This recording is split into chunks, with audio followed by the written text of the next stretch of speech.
आपण मागणी केली आहे, काय आहे सध्या नियोजन?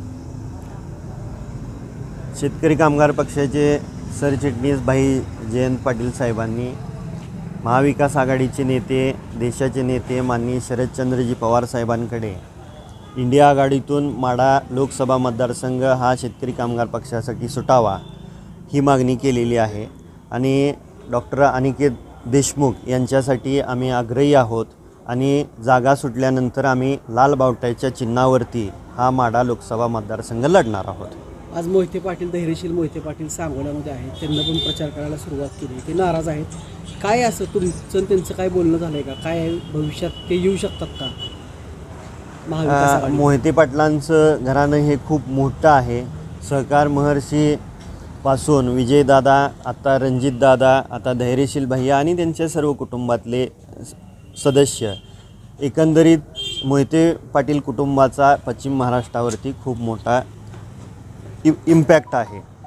निश्चितपणे त्यांची मागणी होती त्यांच्या पक्षाकडे की माढा लोकसभा मतदारसंघ मोहिते पाटील कुटुंबातल्या सदस्यांसाठी सुटावा, पण त्यांचा उमेदवार हा डिक्लेअर केल्यानंतर त्यांच्या गटामध्ये नाराजी आहे हे उघड तुम्ही सर्व पत्रकार बंधू आणि जनतेने पाहिलेलं आहे।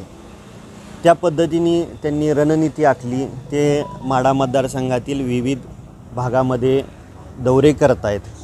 पण आमची एवढीच मागणी आहे, देशमुख कुटुंबीय, मोहिते पाटील कुटुंबीय हे पूर्वीपारपासून सहकार महर्षीपासून स्वर्गीय आबासाहेबांपर्यंत आमचं एक कौटुंबिक नातं आहे।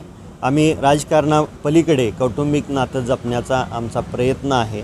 निश्चितपणे उद्याच्याला इंडिया आघाडीतून अनिकेत दादांना उमेदवारी मिळाली तर निश्चितपणे आम्ही त्यांच्याकडे मदत मागायला जाणार आहोत। त्यांना जर मिळालं तर उमेदवारी कुठल्या पक्षातून?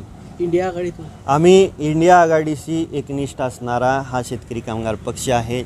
भाई जयंत पाटील साहेबांनी वेळोवेळी सांगितलेलं आहे, त्या कारणाने आम्ही जो उमेदवार असेल त्याचा प्रचार एकनिष्ठपणे करणार आहोत। पण आग्रहाची मागणी आहे की शेतकरी कामगार पक्षासाठी लोकसभेची माढा मतदारसंघाची उमेदवारी सुटावी। आमदार शहाजी बापू पाटील यांनी 2 लाखाचं लीड देतो असं निंबाळकरांना म्हणले, काय वाटतं तुम्हाला? 11 तारखेचा मेळावा आपण सर्वांनी बघितला असेल शेतकरी कामगार पक्षाचा तालुक्यातला, आणि त्याच्यावरून तुम्हाला समजेल की कोण कुणाला लीड देईल। त्याच्यावर मला भाष्य करायची गरज वाटत नाही। काय सोशल मीडियावर चर्चा आहे की ते मी त्या खोलात जाणार नाही। या तालुक्यातला मतदार हा जाणकार मतदार आहे, सुशिक्षित मतदार आहे।